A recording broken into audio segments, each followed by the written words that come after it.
Arus balik libur panjang Tahun Baru Imlek di ruas Jalan Tol Jakarta Cikampek, Karawang, Jawa Barat terpantau padat. Ribuan kendaraan menuju Jakarta mengular hingga belasan kilometer.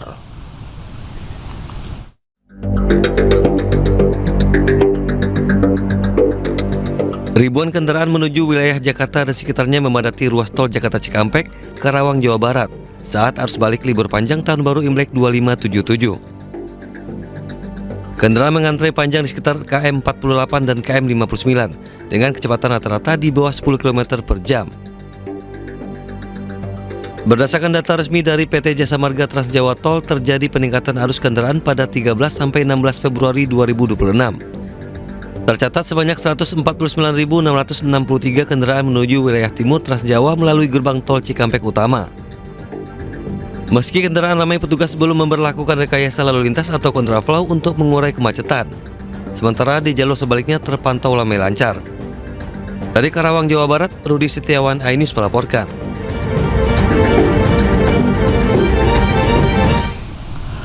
Polisi menyamar sebagai pengamen di dalam bus saat menangkap tersangka kasus tawuran. Pelaku ditangkap setelah 6 bulan buron. Bebek angsa masak di kuali, nona minta dansa. Pak, misi Pak. Penumpang bus antar kota dikejutkan saat pengamen yang naik bus mereka tiba-tiba menangkap salah satu penumpang. Penumpang ini ternyata adalah buron kasus tawuran. Ini Selamat datang, En. makannya mana? Pelaku ditangkap setelah 6 bulan buron dan kabur ke Pulau Jawa. Pelaku kembali di Padang karena ingin menghabiskan bulan Ramadan bersama keluarga.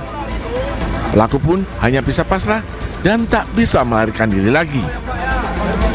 Usai ditangkap, pelaku langsung dibawa ke Polresta Padang untuk diperiksa.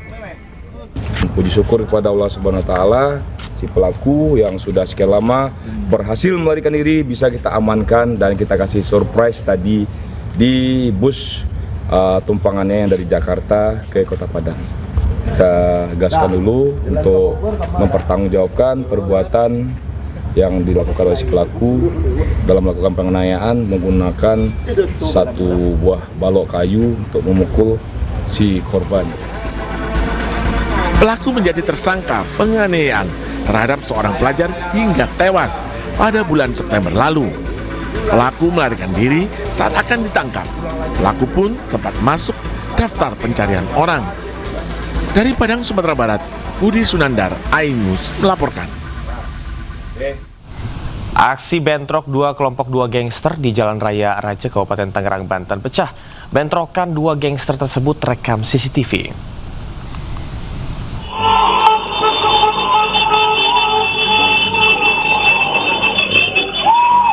Puluhan anggota gangster bentrok di Jalan Raya Rajek, Kabupaten Tangerang, Banten terekam CCTV.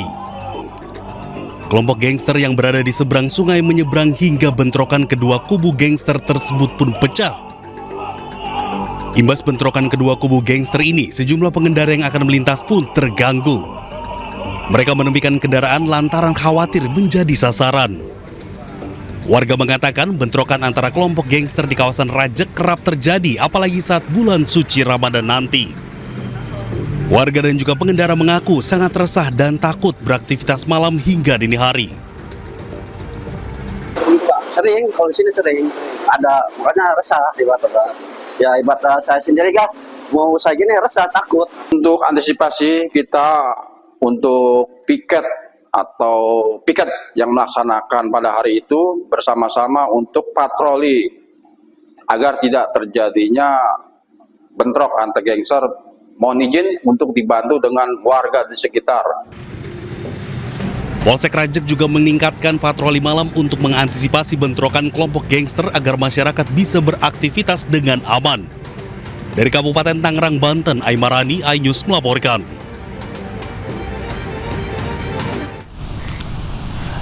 Geger jasad pria ditemukan dalam koper di Brebes, Jawa Tengah. Jasad ditemukan dalam koper yang tertimbun pasir di sebuah rumah yang belum selesai dibangun.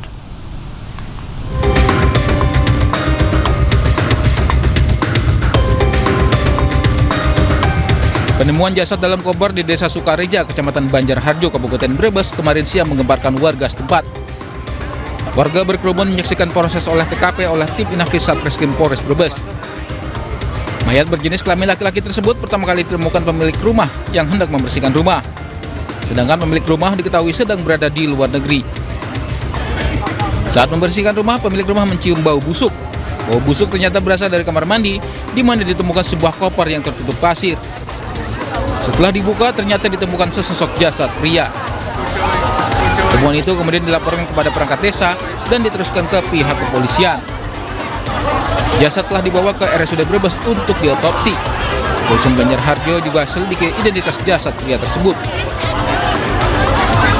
Setelah ditelusuri di kamar mandi itu karena memang rumahnya kan belum jadi, jadi kamar mandi kan kondisi bawahnya masih tanah tuh, di situ ada gundukan, akhirnya gundukan itu dibuka, setelah dibuka ada koper, nah koper tersebut resletingnya buka sedikit, akhirnya dicolek-colek pakai holo, nah setelah dicolek pakai holo itu muncul tangan yang terlihat, terus setelah itu dia langsung kunci lagi, langsung lari ke saya.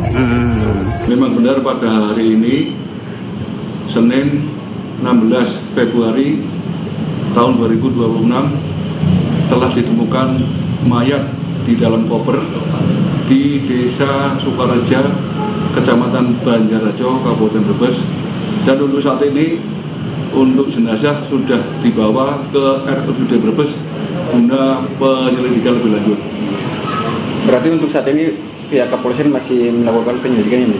Kami masih melakukan penyelidikan untuk mengungkap identitas jenazah yang ada di dalam koper tersebut.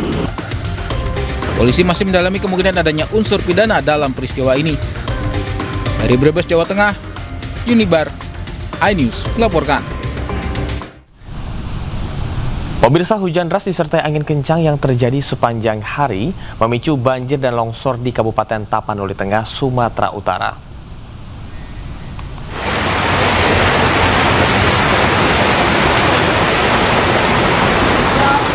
Banjir memutus total jalur lintas utama Sibolga-Tarutung hingga tidak dilalui dari dua arah. 6 kecamatan juga dilaporkan terdampak banjir dan warga mengungsi. Di jalur lintas Sibolga-Tarutung, material longsor berupa tanah, batu, dan pohon menutup seluruh badan jalan. Tidak hanya banjir, hujan deras juga membuat tanah menjadi labil serta memicu longsor. Pengendara dari dua arah terpaksa berhenti total. Sejumlah kendaraan memutar balik dan mencari jalur alternatif. Petugas mengimbau warga tidak memaksakan melintas karena kondisi di lokasi masih berbahaya. Malah makin naik, guys. Ini di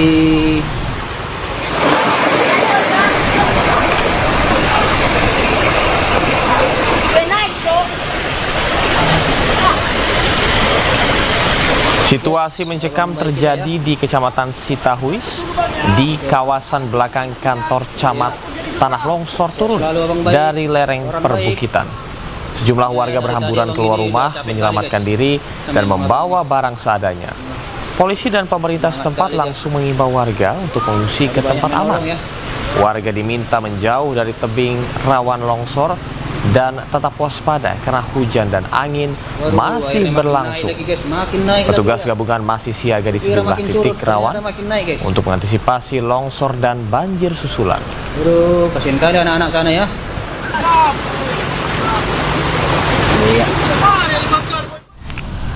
Ketinggian banjir yang merendam ruas Jalan Grobogan Semarang, Grobogan belum surut. Puluhan kendaraan tertahan di lokasi banjir selama belasan jam.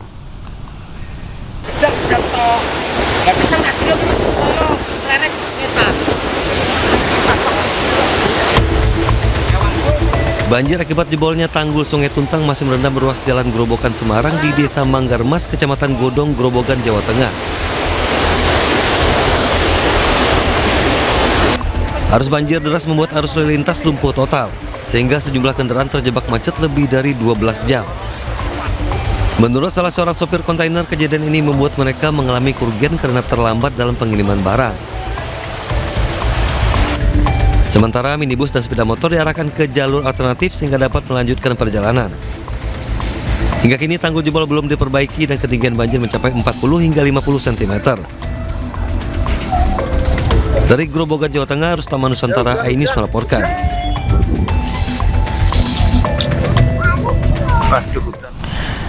Kita beralih ke informasi lain, pemirsa. Cuaca ekstrim yang terjadi selama beberapa hari belakangan membuat sejumlah daerah terendam banjir. Tak hanya rumah warga, jalur kereta api juga terendam banjir dan sulit untuk dilalui.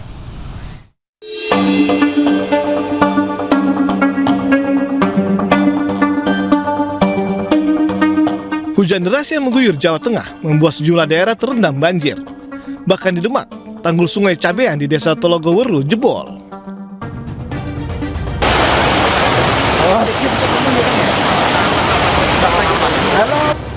Jebolnya tanggul membuat air mengalir deras ke jalan dan permukiman warga.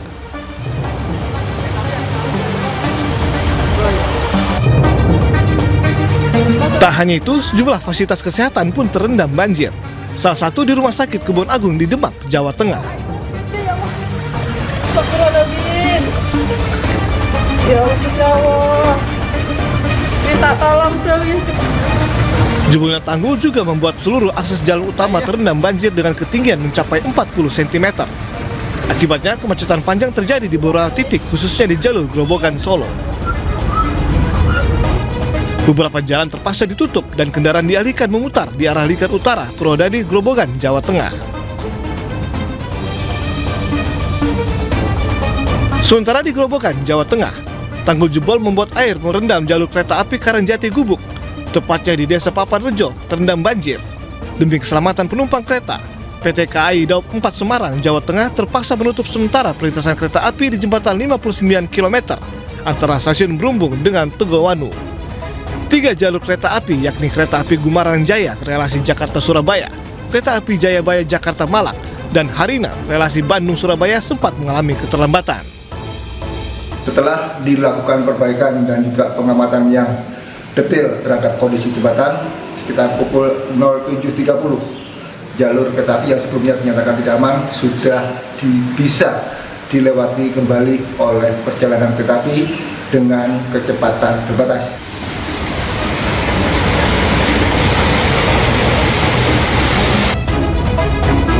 Saat ini air sudah mulai surut, kereta api pun sudah bisa melintas perlahan. Tim Liputan iNews melaporkan.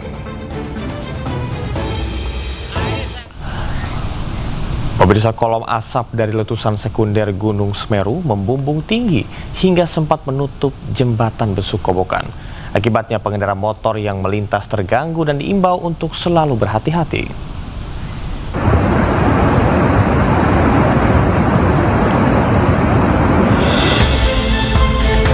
Asap tebal hasil letusan sekunder membumbung di jalur lintas selatan Piket 0 di Desa Sumberwuluh, Kecamatan Candipuro, Lumajang pada Selasa sore. Letusan sekunder terjadi setelah endapan material vulkanik sisa erupsi yang masih panas longsor akibat terkikis banjir lahar di aliran Sungai Leprak atau tepatnya di bawah jembatan Besuk Kobokan. Besarnya letusan mengakibatkan kolom asap tebal sempat menutup jembatan Besuk Kobokan atau Geladak Perak hingga membuat pengendara motor berhenti. Yang tadi cukup besar karena longsoran sekunder itu sempat sampai naik sampai ke jembatan sana tadi. Sehingga kita sebagai pengendara motor berhenti dulu. Takut karena ini kan kata warga sekitar panas ya. Dari data pos pengamatan Gunung Api Semeru, getaran banjir lahar terekam seismograf dengan amplitudo maksimal 30 mm. Petugas mengimbau warga yang berada di bantaran sungai dan pengguna jembatan Besuk Kobokan atau Geladak Perak untuk berhati-hati. Lumayan besar, jadi untuk yang ada di bantaran sungai ataupun dekat dengan aliran ini diharapkan untuk hati-hati. Ditakutkan ya sekunder bisa mencapai dari bawah sampai dari Geladak Perak begitu. Sementara itu, meski kolom asap letusan sekunder sempat menutup jembatan Geladak Perak, namun jalur yang menghubungkan Kabupaten Lumajang dengan Kabupaten Malang ini tetap dibuka. Dari Lumajang, Jawa Timur, Yayan Nugroho, iNews melaporkan. Pemirsa, tim SAR gabungan berhasil mengevakuasi korban tertimbun longsor di Batu Putih, Gajah Putih, Jayapura Selatan, Papua. Korban ditemukan setelah 3 hari proses pencarian di medan sulit dan rawan longsor.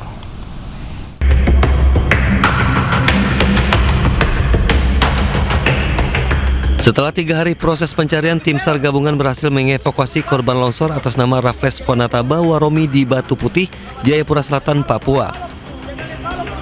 Proses pencarian korban terkendala medan sulit dan rawan longsor. Peristiwa longsor terjadi saat korban hendak melakukan aktivitas penambangan tradisional di lokasi tersebut. Korban tidak sempat menyelamatkan diri dan tertimbun. Usai dievakuasi, korban dibawa ke Rumah Sakit Bayangkara, Jayapura. Petugas mengimbau masyarakat agar lebih waspada terhadap aktivitas penambangan liar di daerah rawan longsor agar kejadian serupa tidak terulang. Dari Jayapura Selatan, Papua, Cornelia Mudumi, iNews melaporkan. Petugas Gul Karmat sektor Pademangan mengevakuasi 2 pekerja pemeliharaan gedung yang terjebak di gondola lantai 18 di Pademangan, Jakarta Utara. Evakuasi berlangsung dramatis lantaran petugas menggunakan tali seling untuk mengevakuasi para pekerja.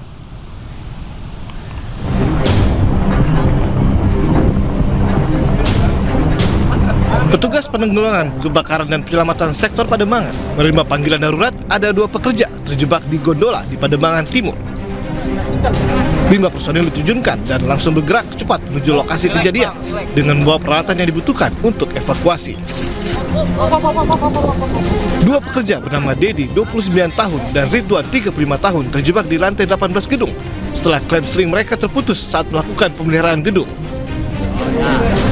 Kepala Regu Gul Karmat sektor Pademangan, Tatang Suryadi, mengatakan evakuasi berjalan dramatis lantaran petugas menggunakan tali seling untuk mengevakuasi mereka yang sudah terjebak hampir 1 jam ke lantai 18. 2 orang pekerja yang sedang melakukan pemeliharaan gedung, namun ketika ingin naik ke atas, tali dari kren gondola tersebut mengalami trouble sehingga putus dan tidak bisa menaik.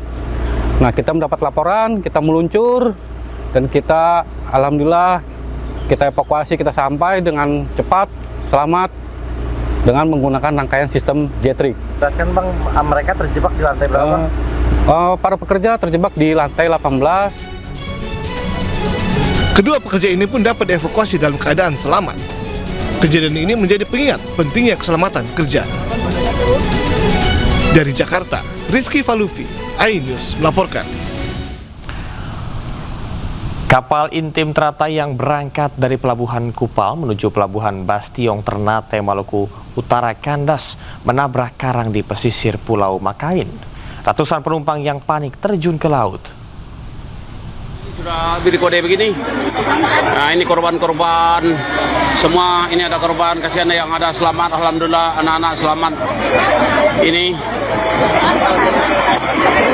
Ini kami sudah berada di darat. Ratusan penumpang KM Intim Teratai berhasil menyelamatkan diri dengan berenang ke Pulau Makian usai kapal menabrak karang dan kandas di pesisir Pulau Makian, Kabupaten Halmahera Selatan, Maluku Utara. Insiden kandasnya kapal terjadi di sekitar 24,66 mil dari kota Ternate sekitar pukul 4.45 WIT. Setelah kandas, kapal KM Intim miring di perairan Pulau Makian, wilayah Kabupaten Halmahera Selatan. Tim Teratai yang mengalami kandas di perairan Makian, Kabupaten Halmahera Selatan, Provinsi Maluku Utara. Saat ini kami bersama tim SAR gabungan dari Polair, Polda Maluku Utara, Lanal Ternate, KSOP Ternate sedang dalam proses perjalanan dan akan melakukan evakuasi. Seluruh penumpang dikabarkan selamat dan penyelamatan dilakukan oleh tim SAR gabungan dari Ternate. Dari Ternate, Maluku Utara, Ismail Sangaji, iNews melaporkan. Pasangan suami istri pemilik toko di Lampung Selatan menjadi korban penyerangan orang yang tidak dikenal. Pelaku yang berpura-pura menjadi pembeli tiba-tiba mengamuk dan menyerang kedua korban menggunakan senjata tajam.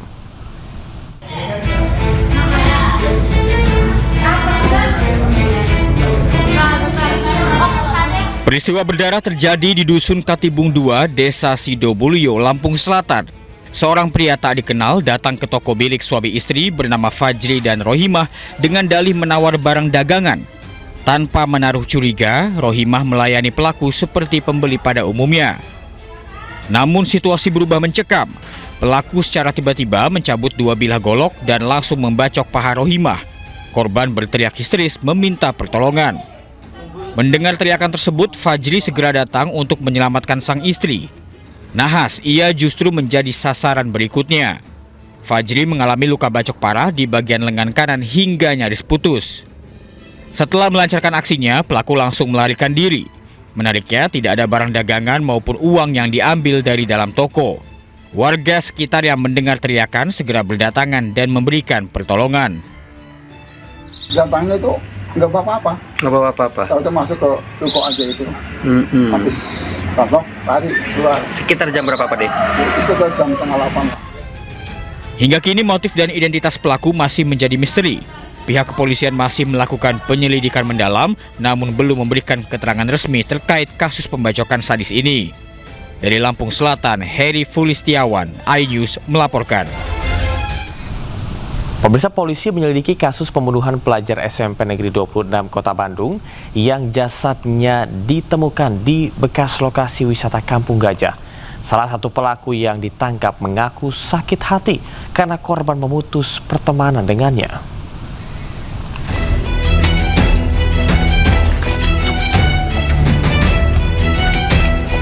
Polisi lakukan pemeriksaan 2 pelaku pembunuhan seorang pelajar SMP Negeri 26 Kota Bandung yang jasadnya ditemukan di bekas lokasi wisata Kampung Gajah. Polisi juga telah memeriksa 13 saksi, salah satunya dari psikolog, yang nantinya akan jadi dasar pemeriksaan kejiwaan pelaku. Berdasarkan pemeriksaan, pelaku YA mengaku sakit hati karena korban menjauhi pelaku dan memutus pertemanan selama 3 tahun dengan pelaku. Sikap pelaku yang posesif juga jadi alasan pihak keluarga pindahkan lokasi sekolah korban dari Garut ke Bandung beberapa tahun lalu. Hubungan antara korban dengan pelaku itu adalah hubungan pertemanan. Yang mana hubungan pertemanan tersebut mungkin si pelaku merasa bahwa hubungan pertemanan itu berlebih. Sehingga pelaku hubungan pertemanan berlebih terhadap si korban. Sehingga dengan adanya hal seperti itu, ya keluarga korban. Selain razia preman, polisi menangkap 3 pengedar ganja di parkiran stasiun Tanah Abang, Jakarta Pusat. Dari tangan tersangka disita 15,5 kg ganja dalam koper.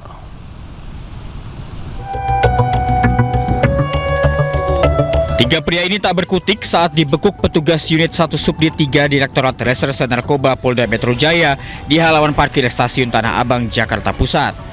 Saat digeledah, petugas mendapati 10 kg ganja kering yang disimpan di dalam 2 tas. Penangkapan ini bermula ketika petugas menerima informasi terkait transaksi narkoba jenis ganja di halaman parkir kendaraan stasiun Tanah Abang, Jakarta Pusat. Petugas yang memantau lokasi mendapati 3 tersangka berinisial RA, TB, dan AW baru saja bertransaksi hingga langsung diringkus. Petugas kemudian mengembangkan ke sebuah rumah kontrakan salah seorang tersangka di kawasan Pamulang, Tangerang Selatan dan kembali menemukan 5,5 kg ganja yang disimpan di dalam koper. Kami melakukan penggeledahan di sebuah rumah kontrakan. Selanjutnya kami menemukan barang bukti berupa ganja seberat 5,507 kg. Jadi dalam total barang bukti berjumlah 15,507 kg. Untuk kepentingan penyidikan, ketiga tersangka dan barang bukti dibawa ke kantor Ditres Narkoba Polda Metro Jaya. Petugas masih mengembangkan kasus ini termasuk menelusuri asal-usul ganja yang disita dari para tersangka. Dari Jakarta, Den Helmi Sajangbati, iNews melaporkan. Pemirsa, barang bawaan rombongan wisatawan asing asal Taiwan hilang dicuri orang di kawasan wisata Bromo Probolinggo, Jawa Timur. 7 tas bernilai ratusan juta rupiah raib dibawa oleh pelaku.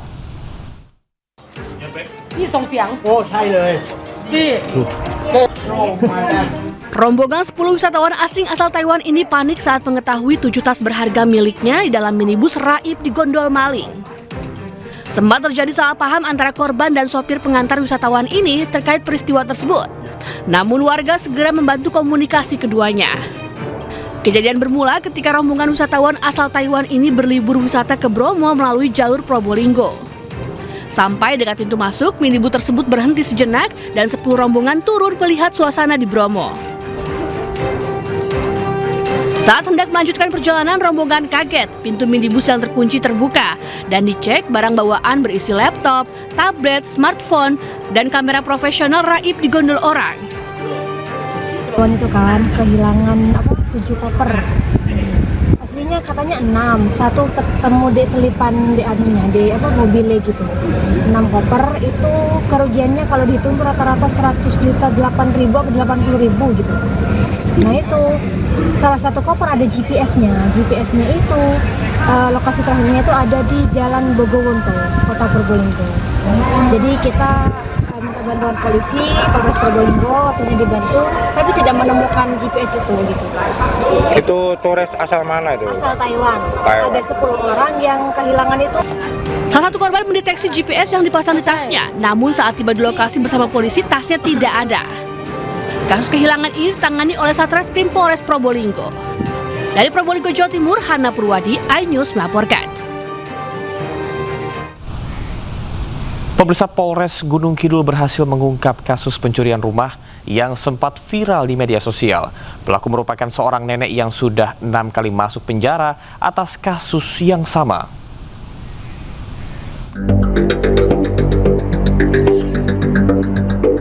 Polres Gunung Kidul berhasil mengungkap kasus pencurian rumah yang sempat viral di media sosial yang dilakukan oleh seorang nenek yang sudah 6 kali masuk penjara.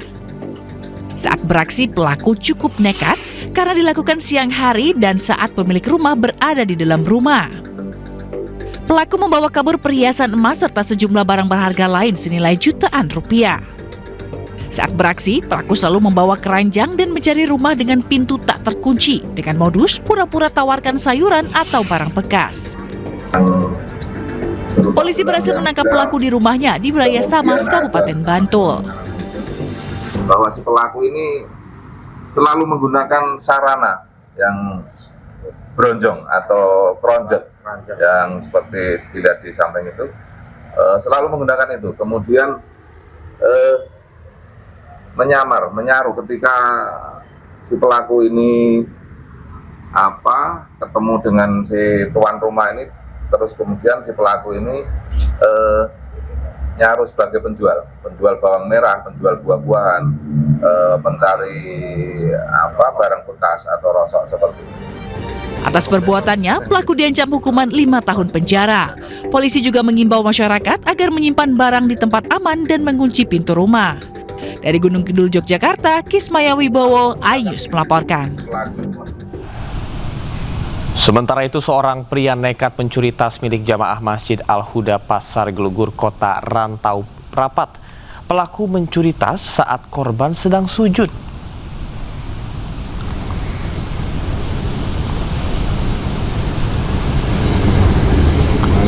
Seorang pria masuk masjid melalui pintu belakang dan menggasak tas saat korban sedang sujud di Masjid Al-Huda Pasar Gelugur, Rantau Prapat, Labuhan Batu, Sumatera Utara. Aksi pelaku sempat terpergok korban dan berteriak maling sehingga jamaah lainnya mengejar, namun pelaku melarikan diri. Pengurus masjid mengatakan korban merupakan pedagang asal Desa Janji, Kecamatan Bilah Barat, Labuhan Batu yang berjualan di Pasar Gelugur tersebut. Peristiwa terjadi pada pagi saat sholat subuh berlangsung.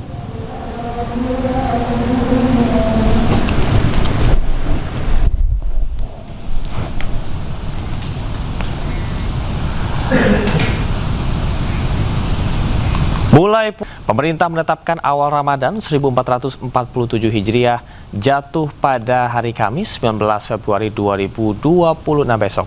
Keputusan tersebut diambil setelah Kementerian Agama menggelar sidang isbat. Bismillahirrahmanirrahim. Bapak Ibu, sidang isbat digelar pada Selasa malam di Hotel Borobudur, Jakarta.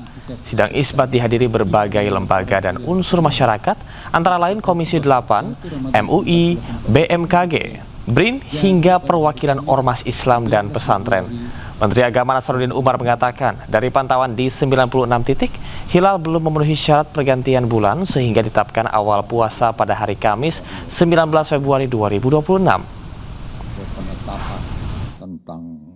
Dan dalam menetapkan awal bulan Kamariah, Indonesia menggunakan kriteria visibilitas hilal Mabin Sadi, yaitu tinggi sekian, saya sudah sebutkan. Nah sekarang,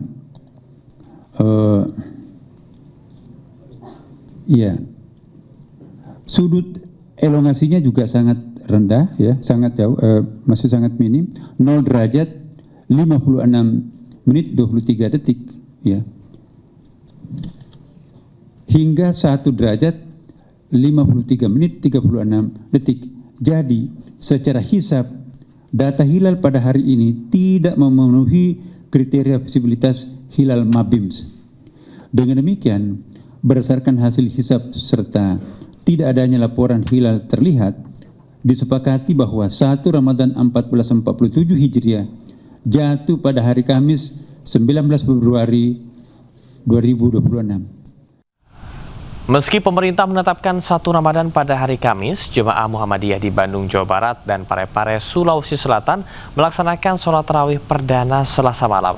Tarawih dilaksanakan setelah Muhammadiyah menentukan 1 Ramadan 1447 Hijriah pada hari Rabu.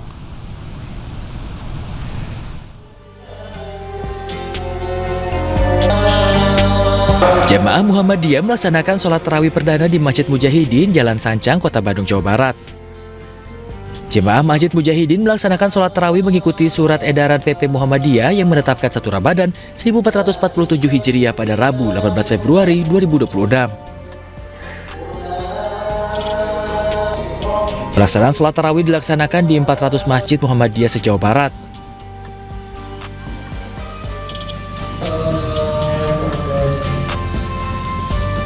Tidak hanya di Bandung, warga Muhammadiyah di Parepare, Sulawesi Selatan juga melaksanakan sholat tarawih perdana di Masjid Al-Istiqomah, Jalan Muhammadiyah, Kecamatan Soreang pada Selasa malam.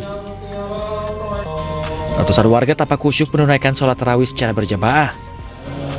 Meski berbeda awal puasa dengan penetapan pemerintah, warga Muhammadiyah mengaku tetap menjalankan ibadah dengan antusias.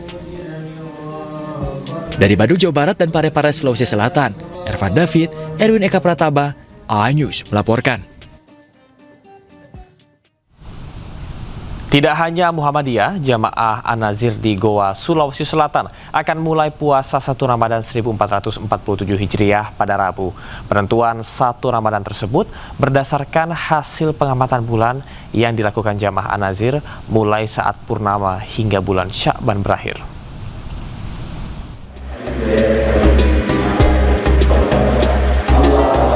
Ratusan jemaah An-Nazir di perkampungan Mukmin An-Nazir di Kelurahan Mawang, Kecamatan Bontomaranu, Kabupaten Goa, Sulawesi Selatan akan memulai berpuasa Ramadan pada hari Rabu. Penentuan 1 Ramadan 1447 Hijriah jemaah An-Nazir dilakukan berdasarkan hasil perhitungan perjalanan bulan mulai di awal hingga pertengahan bulan Sya'ban dan dilanjutkan dengan pemantauan hingga akhir Sya'ban. Selain menghitung perjalanan bulan tersebut, jemaah An-Nazir juga dibantu dengan aplikasi untuk melihat terbenamnya bulan di sore hari. Nah, ternyata Sya'ban ini, akhir Sya'ban ini, bulan itu masih sampai ke barat tenggelam. Artinya Sya'ban itu 30 hari. Ya. Nah, ternyata kita juga dibantu oleh fenomena alam dengan gerhana matahari cincin yang terjadi di Antartika ya. Nah, itu terjadi di sana siang hari, tapi di sini malam hari. Ilmu yang kita pahami bahwa ketika terjadi pergantian gerhana matahari itu salah satu tanda tentang pergantian bulan seperti itu. Puasa 1 Ramadan dilakukan oleh An-Nazir Rabu juga bertepatan dengan penetapan 1 Ramadan Muhammadiyah. Dari Kabupaten Goa, Sulawesi Selatan, Bukma, A-News melaporkan. Pemirsa, THR atau tunjangan Hari Raya Idul Fitri bagi ASN, TNI dan juga Polri cair lebih awal. Anggaran yang dikucurkan lebih besar dari tahun lalu, yakni 55 triliun rupiah.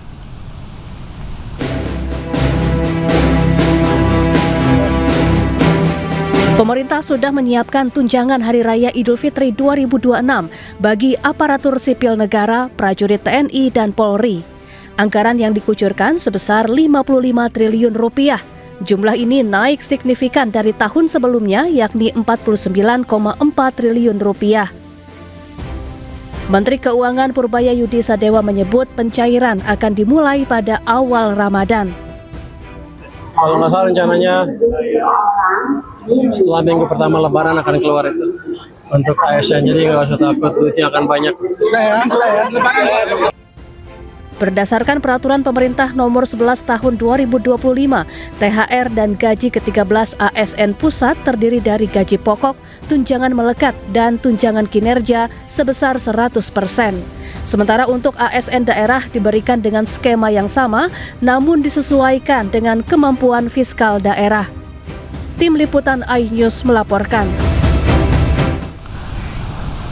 Pemirsa, debat panas terjadi antara Andi Azwan dan juga Roy Suryo CS terkait dengan perbedaan ijazah Jokowi pada tahun 2014 dan juga 2019.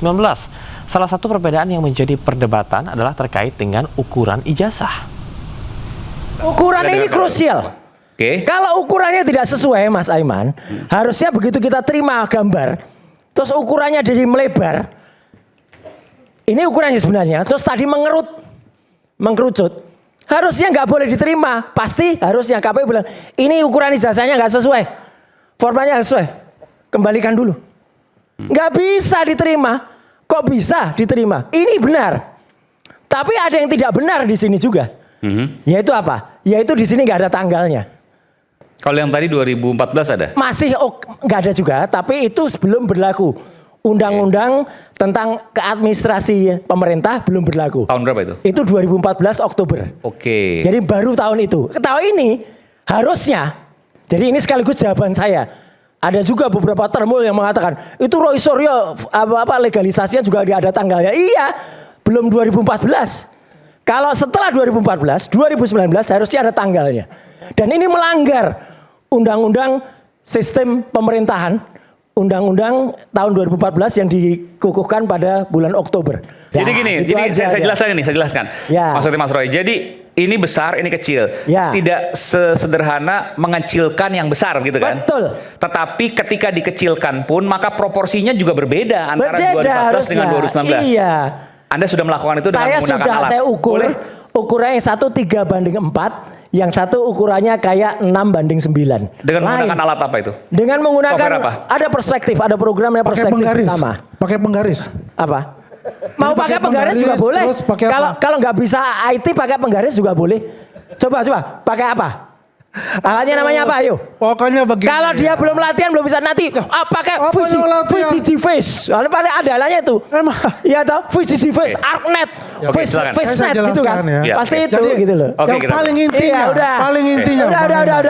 Oke, ya kan saya sudah jelaskan tadi, ya ini adalah silon dan yang nggak ada hubungannya mau silon mau sinom. Jadi kalau dikatakan itu nggak ada ini adalah yang sudah diberikan oleh KPU RI dan ini diterima oleh KPU RI, artinya ini sudah sah. Apalagi yang mesti diperbincangkan, apalagi yang mesti diperdebatkan. Yang saya menarik buat saya kalau bicara itu intinya adalah yang dikatakan ada legalisir. Ketahuan. Ya, karena saya tahu legalisirnya beliau juga tidak mempunyai. Ini kan dengerin juga kan? Nggak mempunyai yang namanya tanggal, bulan, tahun. Itu saya punya. Loh ya punya, saya bisa saya tunjukkan juga. Saya bisa tunjukkan, izin Mas Roy. Pemirsa, dalam waktu dekat Polda Metro Jaya akan kembali menyerahkan berkas perkara Roy Suryo CS ke Kejaksaan Tinggi Jakarta. Namun Roy Suryo meminta kasus ijazah dihentikan tanpa adanya restoratif justice.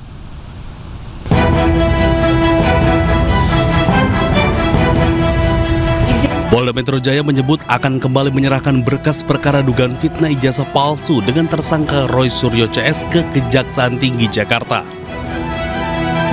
Langkah ini ditempuh usai penyidik menyelesaikan pemeriksaan tambahan sebagaimana petunjuk jaksa penuntut umum, termasuk memeriksa Presiden ke-7 RI Jokowi di Polresta Solo. Pemenuhan berkas perkara sebagaimana petunjuk-petunjuk yang sudah disampaikan oleh Kejaksaan Tinggi DKI yang disampaikan melalui P19 yang kemarin sudah kami terima. Dan proses pemenuhan atas P19 itu sudah berjalan dan kami insya Allah sesegera mungkin akan mengirimkan kembali berkas perkara tersebut sebagaimana petunjuk-petunjuk yang disampaikan oleh pihak jaksa penuntut umum. Di sisi lain, kubu Roy Suryo CS meminta kasusnya dihentikan. Langkah mengajukan penghentian penyidikan setelah mendengar penjelasan dari mantan Wakapolri, Komjen Purnawirawan Ogroseno, yang juga menjadi saksi ahli dari kubu Roy Suryo pada proses penyidikan di Polda Metro Jaya. Karena sebagaimana diketahui SP3 itu bentuknya adalah surat penghentian perkara ya gitu atau surat penghentian penyidikan. Itu perintah. Jadi artinya suratnya yang dicabut. Kalau suratnya dicabut, harusnya gambarnya bukan hanya dua tuyul di sini. Tapi 8 tuyulnya, ya kan gitu. Tapi kan hanya ada 2, ini yang lucu. Jadi artinya nggak boleh, berarti suratnya salah gitu ya. Sebelumnya Kejaksaan telah mengembalikan berkas perkara dengan tersangka Roy Suryo, Rismon Sianipar, dan Tifauzia Tiasuma atau Dr. Tifa karena dianggap tidak lengkap atau P19. Untuk melengkapi berkas, polisi periksa saksi dan sejumlah ahli. Kasus akan disidangkan jika berkas telah dinyatakan lengkap atau P21. Tim Liputan iNews melaporkan. Wakapolri periode 2013-2014, Komjen Polisi Purnawirawan Ogroseno menduga kasus Roy Suryo CS ada upaya kriminalisasi dan tidak ada istilah klaster tersangka di dalam KUHP. Sementara menurut Sekjen Pradi Bersatu Ade Darmawan, pembagian klaster tersangka kasus ijazah Jokowi berdasarkan pengembangan penyidik.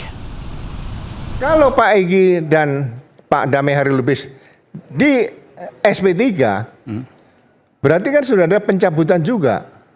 Maksudnya gimana, Pak? Pencabutan laporan dong. Terhadap mereka berdua? Ya, terhadap seluruhnya. Harus seluruhnya? Terhadap peristiwa itu yang dilaporkan. Bukan terhadap tersangka terlapornya. Terhadap peristiwa yang Jadi dilaporkan. kalau satu LP, ada 10 orang, yang 2 ini kemudian dicabut. Bisa dicabut kalau dinyatakan meninggal dunia. Oke, kalau seandainya di SP3 karena RJ dan lain sebagainya, maka seluruhnya harus dicabut juga. LP-nya, laporan peristiwanya itu dikembalikan, dipulihkan semula, berarti itu semua dihentikan. Bukan diminta dihentikan, tidak perlu. Kita hanya mengingatkan. Loh, berarti tidak bisa hanya 2 saja dihentikan, yang 6 tidak. Seperti itu. Jadi sekali saya katakan, bukan akhirnya ada 2, Pak tolong dihentikan. Saya tidak pernah memerintahkan penyidik seperti itu. Ya, saya hanya memberikan saran masukan, ya kan. Jadi kalau ada kejadian seperti saya memberikan koreksi, ya saya koreksi supaya Polri 2045 nanti tahun emas itu sudah sesuai dengan Polri harapan kita bersama nanti. Tidak ada kriminalisasi, ya buku ke-1 KUHP itu dibaca secara tuntas dan jelas. Tapi sebentar Pak, saya mau tanya, kasus yang Mas Roy, Dr. Rismon, Dr. Tifa itu alami adalah kriminalisasi menurut Pak Ugro? Saya mengarahnya ke situ karena pasal-pasal di buku 1 KUHP tadi tidak dipenuhi. Tidak ada istilah klaster 1, klaster 2. Di KUHP tidak ada istilah klaster. Di hukum acara pidana tidak ada klaster. Kalau disebutkan pasti pasal 55, 56. Enggak, apa pentingnya klaster sehingga menyimpulkan kriminalisasi? Ya, ini kan akan dikaitkan penerapan undang-undangnya saja dengan beberapa pasal itu sudah salah. Karena kalau ada satu perbuatan kemudian masuk dalam kategori beberapa peraturan pidana, ya kan? Itu diambilkan pasal yang terberat ancaman hukumannya. Oh, seolah-olah target gitu. Ya, itu ada leg spesialis. Maksudnya gitu Pak, seolah-olah ditarget gitu. Loh, seperti itu karena supaya bisa ditahan dicarikan pasal yang hukumannya berat. Seperti itu.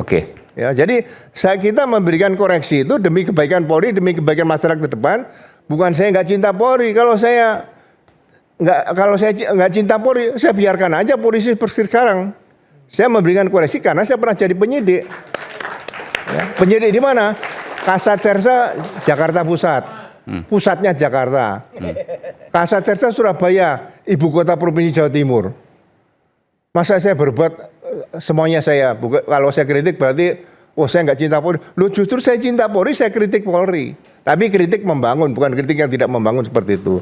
Ya, jadi hal-hal seperti ini kalau saya buka semua, bagaimana saya dipropam dan sebagainya, nanti dipikir saya cerita yang nggak usah lah. Saya pokoknya tetap Bayangkara saya itu Bayangkara seperti Bayangkara yang diharapkan setelah Polri keluar dari Kementerian Dalam Negeri menjadi kepolisian seperti sekarang ini.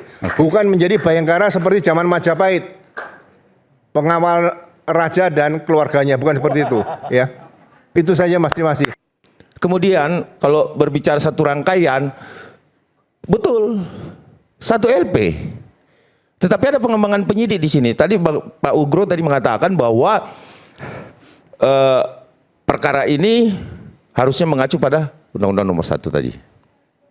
KUHP dan KUHP. Betul, satu rangkaian. Tetapi memiliki peran masing-masing. Sehingga ada perbedaan pasal, sehingga ada pertanggungjawaban individual sesuai yang asas-asas yang kita sebutkan tadi. Itu dulu, Pak Ugro. Saya tidak membantah Bapak, pendapat Bapak bagus, cocok, ya kan, berdasarkan pengalaman.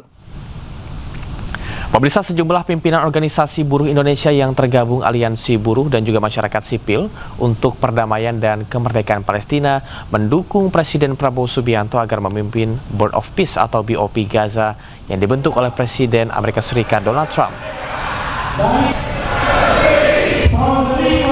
Menurut Aliansi Buruh dan juga masyarakat sipil untuk perdamaian dan kemerdekaan Palestina ini, hanya Indonesia yang di bawah kepemimpinan Presiden Prabowo paling layak memimpin BOP Gaza. Selain karena sebagai negara muslim terbesar di dunia, Indonesia juga menjadi pendukung utama kemerdekaan Palestina. Ketua Umum KSPSI, Jumhur Hidayat mengingatkan, Indonesia harus punya peran penting dalam kepemimpinan BOP Gaza. Kaum buruh juga menuntut agar pekerja-pekerja di Palestina dilibatkan dalam rekonstruksi Gaza ke depan. Prabowo Subianto, Indonesia harus menjadi bagian penting dari perjuangan kemerdekaan dan perdamaian dalam BOP, Board of Peace for Gaza. Dan kemudian kita akan rencana menggalang ratusan ribu orang, mungkin juta kalau perlu, pada usai Lebaran untuk pawai akbar dari semua golongan, dari semua agama untuk turun ke jalan bersama-sama pawai akbar mendukung kemerdekaan dan perdamaian Palestina. Pemirsa, Partai Perindo resmi menunjuk Ahmad Zazuli sebagai Ketua DPW Partai Perindo Jawa Timur dan Bagus Priyozatmiko sebagai Sekretaris DPW Perindo Jawa Timur. Penunjukan keduanya untuk memperkuat struktur pengurus, organisasi, serta mempersiapkan diri menghadapi tahun politik 2029 mendatang.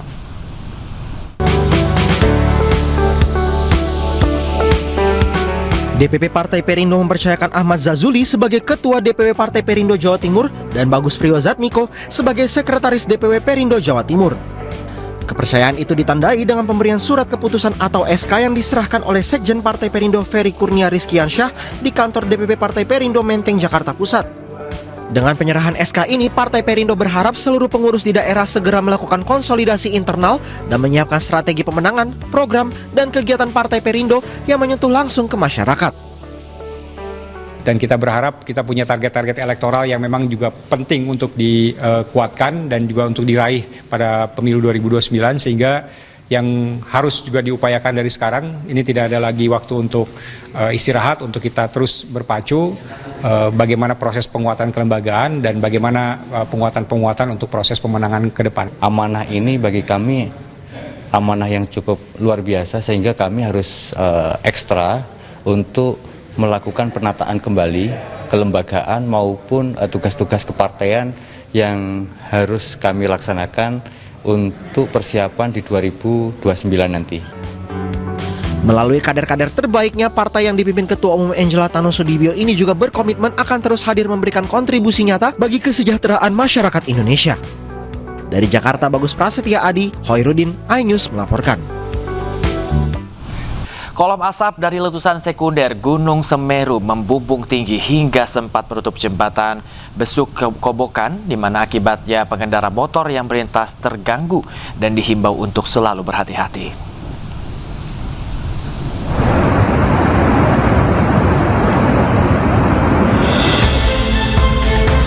Asap tebal hasil letusan sekunder membumbung di jalur lintas selatan Piket 0 di Desa Sumberwuluh, Kecamatan Candipuro, Lumajang pada Selasa sore. Letusan sekunder terjadi setelah endapan material vulkanik sisa erupsi yang masih panas longsor akibat terkikis banjir lahar di aliran Sungai Leprak atau tepatnya di bawah jembatan Besuk Kobokan. Besarnya letusan mengakibatkan kolom asap tebal sempat menutup jembatan Besuk Kobokan atau Geladak Perak hingga membuat pengendara motor berhenti. Yang tadi cukup besar karena longsoran sekunder itu sempat sampai naik sampai ke jembatan sana tadi. Sehingga kita sebagai pengendara motor berhenti dulu, takut karena ini kan kata warga sekitar panas ya. Dari data pos pengamatan Gunung Api Semeru, getaran banjir lahar terekam seismograf dengan amplitudo maksimal 30 mm. Petugas mengimbau warga yang berada di bantaran sungai dan pengguna jembatan Besuk Kobokan atau Geladak Perak untuk berhati-hati. Lumayan besar, jadi untuk yang ada di bantaran sungai ataupun dekat dengan aliran ini, harapan untuk hati-hati. Ditakutkan Ya, sekunder bisa mencapai dari bawah sampai dari Garak Perak, begitu. Sementara itu, meski kolom asap letusan sekunder sempat menutup jembatan Geladak Perak, namun jalur yang menghubungkan Kabupaten Lumajang dengan Kabupaten Malang ini tetap dibuka. Dari Lumajang, Jawa Timur, Yayan Nugroho, iNews melaporkan. Pemirsa, kapal intim teratai yang berangkat dari pelabuhan Kupal menuju pelabuhan Bastiong, Ternate, Maluku Utara kandas menabrak karang di pesisir Pulau Makan. Ratusan penumpang yang panik terjun ke laut. Beri kode begini. Nah, ini korban-korban semua. Ini ada korban, kasihan yang ada selamat. Alhamdulillah anak-anak selamat. Ini kami sudah berada di darat. Ratusan penumpang KM Intim Teratai berhasil menyelamatkan diri dengan berenang ke Pulau Makian usai kapal menabrak karang dan kandas di pesisir Pulau Makian, Kabupaten Halmahera Selatan, Maluku Utara. Insiden kandasnya kapal terjadi di sekitar 24,66 mil dari kota Ternate sekitar pukul 4.45 WIT. Setelah kandas, kapal KM Intim miring di perairan Pulau Makian, wilayah Kabupaten Halmahera Selatan. Tim Teratai yang mengalami kandas di perairan Makian, Kabupaten Halmahera Selatan, Provinsi Maluku Utara. Saat ini kami bersama tim SAR gabungan dari Polair, Polda Maluku Utara, Lanal Ternate, KSOP Ternate sedang dalam proses perjalanan dan akan melakukan evakuasi. Seluruh penumpang dikabarkan selamat dan penyelamatan dilakukan oleh tim SAR gabungan dari Ternate. Dari Ternate, Maluku Utara, Ismail Sangaji, iNews melaporkan. Kini kita ke informasi mancanegara. Pemirsa, Amerika Serikat, Australia, dan Filipina menggelar latihan maritim gabungan. Latihan tersebut bertujuan untuk memperkuat keamanan seiring meningkatnya ketegangan di kawasan Indo-Pasifik.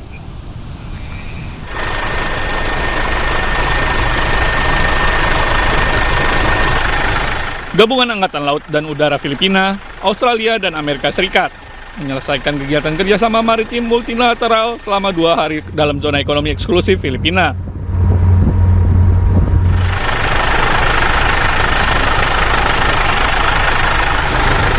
Latihan tersebut menampilkan kapal patroli kelas Teresa Magba II dan kapal perusak rudal milik Angkatan Laut Amerika Serikat. Selain itu, ada juga helikopter dan sejumlah kapal perang lainnya yang berlayar dalam formasi. Kegiatan ini dilaporkan bertujuan untuk memperkuat keamanan dan interoperabilitas regional seiring meningkatnya ketegangan di kawasan Indo-Pasifik.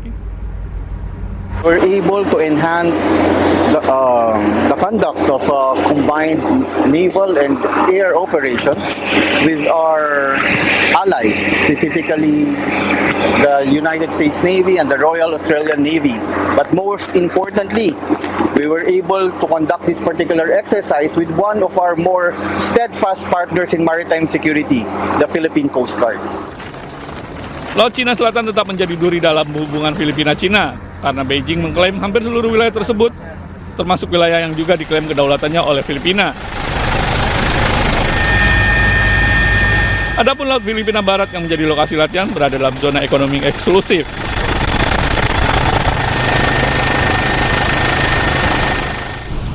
Perundingan nuklir putaran kedua Amerika Serikat dan Iran dimulai di Jenewa. Pertemuan tingkat tinggi tersebut bertujuan untuk meredakan ketegangan yang meningkat di tengah ancaman pembangunan militer dan konflik regional.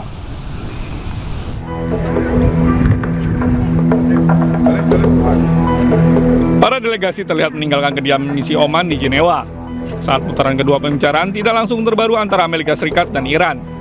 Menteri Luar Negeri Iran, Abbas Araghchi, bertemu dengan Kepala Badan Energi Atom Internasional, Rafael Grossi, menjelang pembicaraan mengenai program nuklir Iran dan isu-isu lainnya. Hal ini terjadi setelah peningkatan kekuatan militer besar-besaran di kawasan tersebut. Oman menjadi mediator dalam negosiasi tersebut setelah putaran pertama diadakan di Muscat pekan lalu. Menteri Luar Negeri Iran, Abbas Araghchi, bertemu dengan Direktur Jenderal Badan Energi Atom Internasional, Rafael Grossi, di Jenewa. Pertemuan tersebut terjadi menjelang putaran kedua pembicaraan nuklir tidak langsung Teheran dengan Washington. Putaran kedua negosiasi Amerika Serikat dengan Iran berlangsung di misi diplomatik Oman di Jenewa. Hal ini menyusul pembicaraan tidak langsung di Muscat, Oman.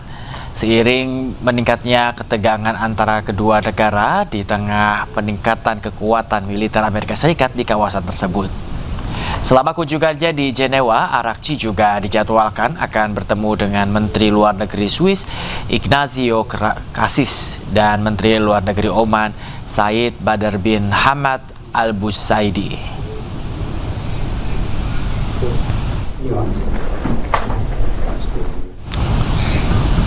Perundingan trilateral terbaru antara Rusia, Ukraina, dan Amerika Serikat dimulai di Jenewa.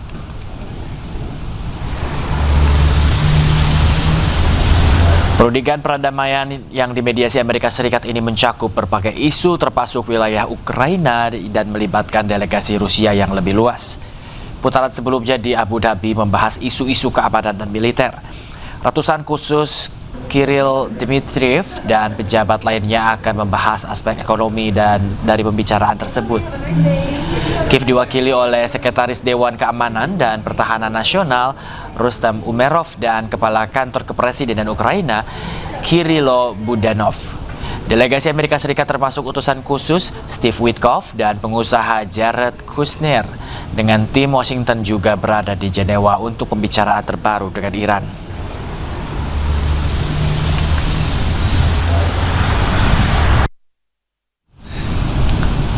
Pemirsa, Presiden Prabowo Subianto tiba di Washington DC, Amerika Serikat Selasa waktu setempat. Kedatangan Presiden Prabowo kali ini untuk menghadiri rapat perdana Board of Peace atau BOP. Kedatangannya disambut sejumlah pejabat Indonesia, di antaranya Duta Besar Indonesia untuk Amerika Serikat dan Atas Pertahanan KBRI Washington DC.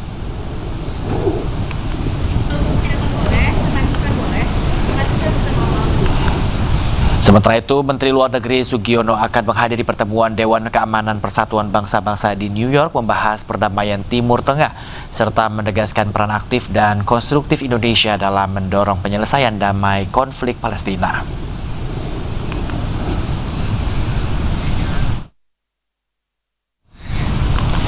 Pemirsa, warga Gaza menyambut datangnya bulan suci Ramadan dengan cara penuh makna.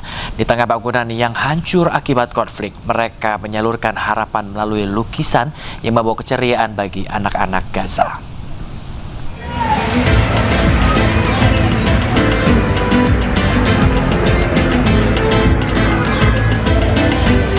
Menjelang Ramadan, dua gadis Palestina mengubah puing-puing bangunan yang hancur di Pasar Al-Rima, kota Gaza menjadi simbol harapan.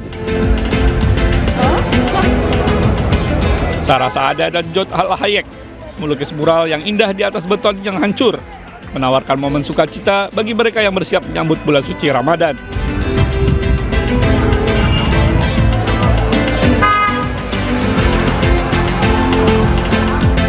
Dua gadis itu melukis karakter kartun yang terkait dengan perayaan tersebut, yang menjadi pusat perhatian oleh semua orang yang lewat. اليوم اجينا هون نرسم في نص السوق في الرمال على مبنى قبل الكابيتال. رسمة بتخص رمضان لأنه رمضان اجينا هنا نرسم لنحسس الناس في رمضان في أجواء رمضان. الأطفال نحسسهم مثلا شوفوا الرسمة هذه يحسوا في الأجواء، يحسوا إنه في رمضان. طبعا رمضان اللي قبله واللي فات كان جاي علينا الحرب. نتمنى رمضان هذا ما يكونش زي هذا. Tahun ini menandai Ramadan pertama sejak gencatan senjata diumumkan di Gaza. Selama 2 tahun sebelumnya, warga menjalankan ibadah Ramadan di tengah konflik. Di tengah kondisi ekonomi yang sulit, warga Damaskus, Suriah tetap antusias menyambut Ramadan. Biasanya mereka menyambut Ramadan dengan rayakan tradisi yang disebut Takrizat Ramadan.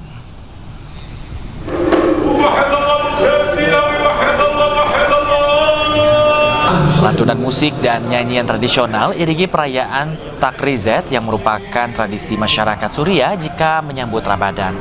Di Damaskus, orang-orang berkumpul sambil menampilkan pertunjukan seni tradisional yang pamerkan adat istiadat masyarakat Suriah serta menyantap hidangan tradisional.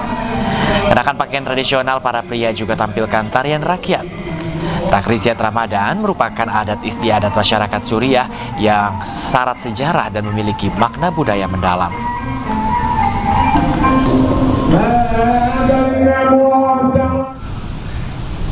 Sementara ribuan umat Hindu berkumpul di Varanasi, Uttar Pradesh, India untuk merayakan festival Mahashivratri. Perayaan suci ini melibatkan ritual persembahan untuk menghormati Dewa Siwa.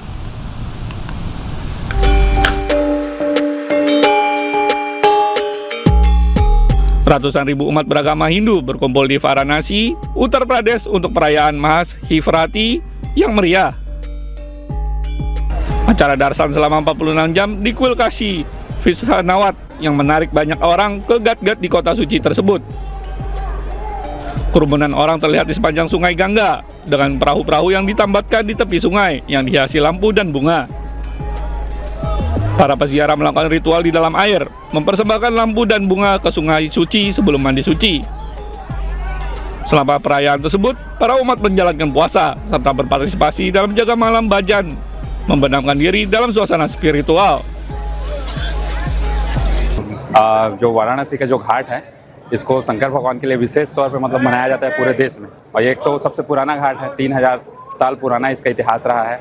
और आज के दिन ये मान्यता है कि आज के मतलब महाशिवरात्रि के दिन जो भी जल अर्पण करता है, जो गंगा घाट में मतलब स्नान करता है, उनको एक विशेष मतलब सफलता या फिर अपना लक्ष्य के लिए प्राप्ति के लिए लोग इसमें शामिल होते हैं। जो भी उनका मनोकामना रहता है वो सब पूर्ण होता है।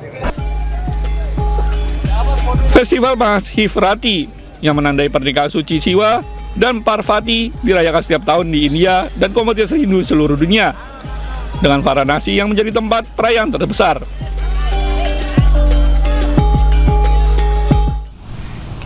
Pemirsa, kemeriahan Tahun Baru Imlek juga terasa di berbagai kota di Rusia. Instalasi cahaya memukau menarik banyak pengunjung untuk memeriahkan festival musim semi tersebut.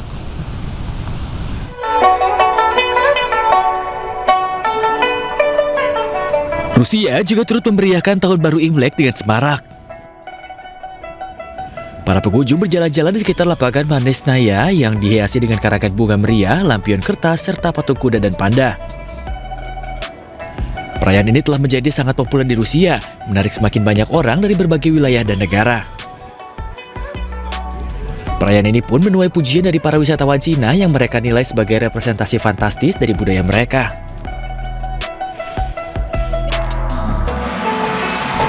Pameran lampion Cina juga dibuka di Benteng Peter dan Paul di Saint Petersburg.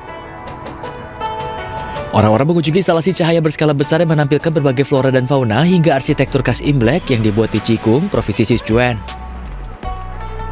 Pameran ini merupakan bagian dari festival Tahun Baru ke-12 yang diselenggarakan dengan dukungan Konsulat Jenderal Cina di Saint Petersburg. Instalasi cahaya yang memukau ini menarik banyak pengunjung untuk berfoto maupun sekedar mengagumi karya seni bernilai tinggi ini.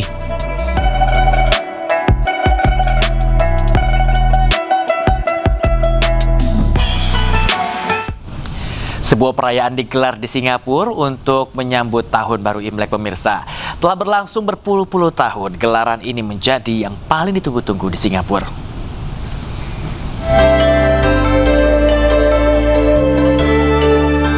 Ribuan pengunjung dari berbagai negara membanjiri Gardens by the Bay di Singapura untuk River Hong Pao 2026. Ini merupakan perayaan Tahun Baru Imlek yang juga sekaligus peringatan hari jadi festival ini yang ke-40. Para pengunjung berjalan-jalan di antara patung-patung lampion raksasa yang bercahaya sebelum kembang api menerangi langit malam. Mereka juga dihibur tarian tradisional yang semarak, termasuk pertunjukan Melayu yang meriah menjadi simbol multikultural. Aneka kuliner juga dijajakan di sepanjang jalan pasar malam yang dilengkapi dengan instalasi interaktif. Festival ini menampilkan 14 hingga 16 instalasi besar, termasuk gulungan lampion berlari kencang menuju Tahun Kuda dan Dewa Keberuntungan setinggi 20 meter. Festival yang berlangsung hingga 24 Februari mendatang ini merupakan acara Tahun Baru Imlek yang paling disayangi di Singapura.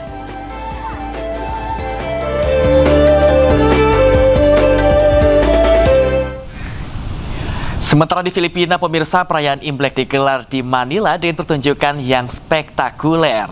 Perayaan juga dilengkapi dengan pertunjukan kembang api dan drone yang memukau.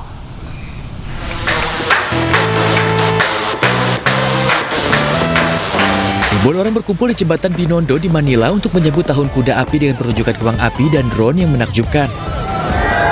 Kawasan pecinan tertua ini berubah menjadi lautan merah dan emas dengan lampu-lampu yang mempesona. Lampion-lampion Cina dan irama tarian singa yang dinamis menyemarakan pertunjukan kembang api yang menggelegar.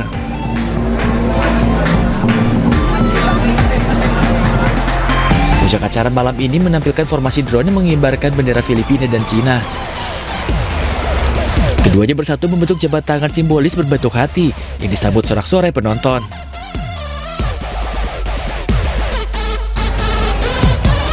Perayaan tersebut menggarisbawahi ikatan budaya mendalam di tengah ketegangan geopolitik antara kedua negara ini.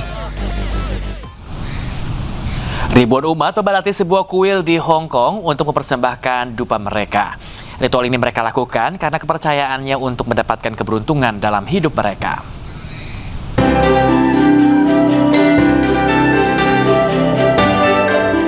Pada malam tahun baru Imlek, ribuan umat beribadah bergegas ke altar utama di kuil Wong Tai Sin, Hong Kong. Mereka mempersembahkan dupa pertama untuk menghormati Dewa Taois Dewa Abadi Wong atau Wong Tai Sin dan berdoa memohon keberuntungan dan berkah di Tahun Kuda Api. Mereka percaya semakin awal mereka mempersembahkan sesaji, semakin besar keberuntungan yang akan mereka dapatkan di tahun ini. Tak tertinggal, aktris veteran Hong Kong yang berusia 95 tahun, Lana Wong Wai Lin, yang tiba dengan kostum Bodhisattva Asia Timur. Kuil ini membuka gerbangnya pada pukul 21 waktu setempat, mengundang para jemaah untuk menginap dan ikut serta dalam perayaan pembaharuan dan keberuntungan yang dihormati. Menjelang Tahun Baru Imlek, Presiden Cina melakukan kunjungan inspeksi di Beijing.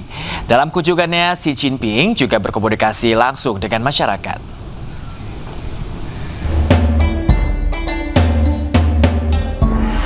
Presiden Cina Xi Jinping melakukan kunjungan inspeksi selama 2 hari di Beijing. Presiden Xi juga menyampaikan salam kepada warga kota menjelang Tahun Baru Imlek ke dalam kunjungannya. Ia berjalan-jalan di jalan ibu kota dengan diiringi tepuk tangan dan sorak-sorai antusias dari warga.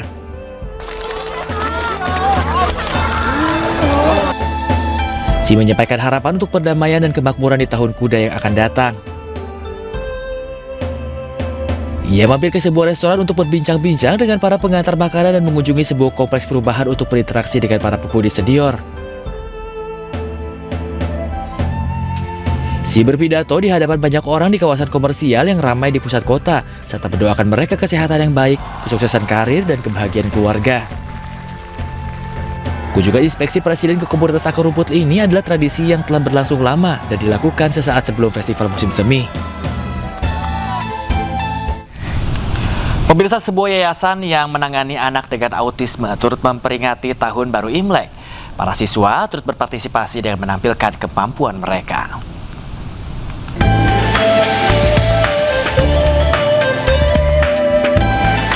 Immaculata Autism Boarding School sebagai salah satu yayasan khusus menangani anak-anak dengan autisme turut memperingati Tahun Baru Imlek.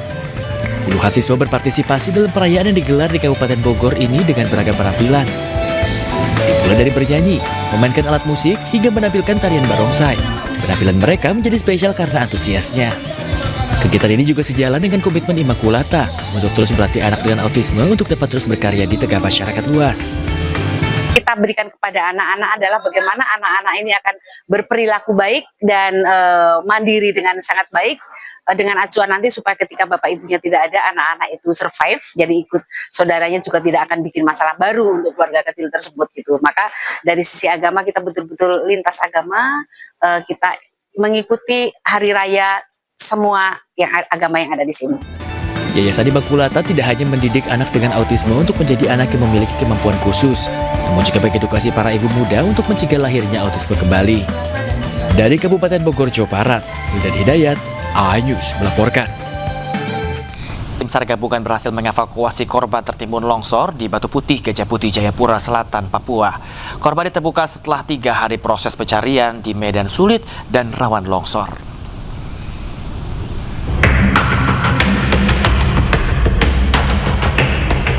Setelah 3 hari proses pencarian, tim SAR gabungan berhasil mengevakuasi korban longsor atas nama Raffles Fonataba Waromi di Batu Putih, Jayapura Selatan, Papua. Proses pencarian korban terkendala medan sulit dan rawan longsor. Peristiwa longsor terjadi saat korban hendak melakukan aktivitas penambangan tradisional di lokasi tersebut. Korban tidak sempat menyelamatkan diri dan tertimbun. Usai dievakuasi, korban dibawa ke Rumah Sakit Bayangkara, Jayapura. Petugas mengimbau masyarakat agar lebih waspada terhadap aktivitas penambangan liar di daerah rawan longsor agar kejadian serupa tidak terulang. Dari Jayapura Selatan, Papua, Cornelia Mudumi, iNews melaporkan. Arus balik libur panjang Tahun Baru Imlek di ruas Jalan Tol Jakarta Cikampek Karawang, Jawa Barat terpantau padat. Ribuan kendaraan menuju Jakarta mengular hingga belasan kilometer.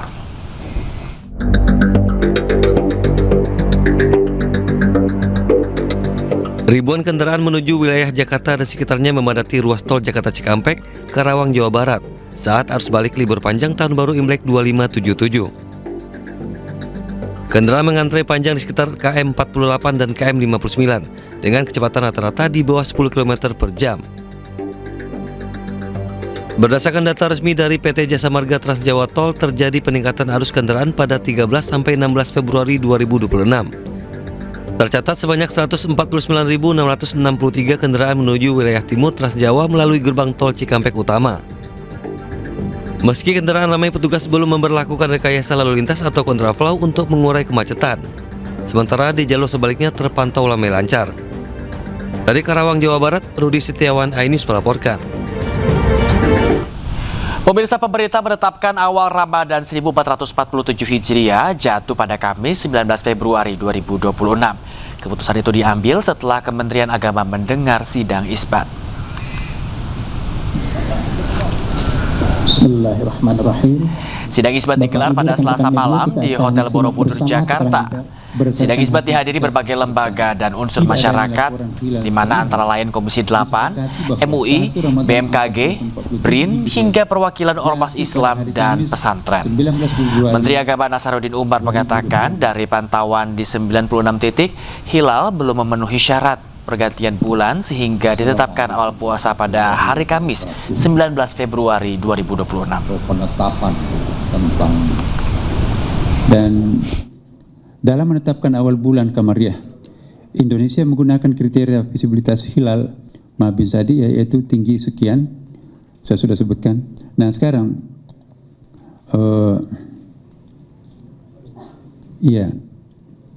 sudut elongasinya juga sangat rendah, ya, sangat jauh, masih sangat minim, 0 derajat 56 menit 23 detik, ya. Hingga 1 derajat 53 menit 36 detik. Jadi, secara hisab, data hilal pada hari ini tidak memenuhi kriteria visibilitas hilal Mabims. Dengan demikian, berdasarkan hasil hisab serta tidak adanya laporan hilal terlihat, disepakati bahwa 1 Ramadan 1447 Hijriah jatuh pada hari Kamis 19 Februari 2026. Meski pemerintah menetapkan 1 Ramadan pada hari Kamis, Jemaah Muhammadiyah di Bandung, Jawa Barat dan Parepare, Sulawesi Selatan melaksanakan sholat tarawih perdana Selasa malam. Tarawih dilaksanakan setelah Muhammadiyah menentukan 1 Ramadan 1447 Hijriah pada hari Rabu.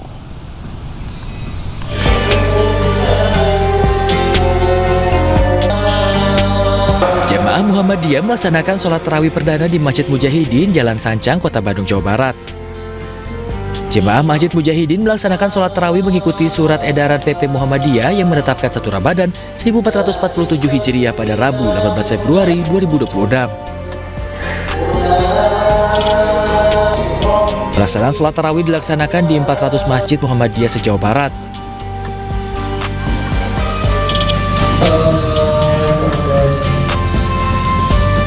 Tidak hanya di Bandung, warga Muhammadiyah di Parepare, Sulawesi Selatan juga melaksanakan sholat tarawih perdana di Masjid Al-Istiqomah, Jalan Muhammadiyah, Kecamatan Soreang pada Selasa malam. Ratusan warga tampak khusyuk menunaikan sholat tarawih secara berjamaah. Meski berbeda awal puasa dengan penetapan pemerintah, warga Muhammadiyah mengaku tetap menjalankan ibadah dengan antusias.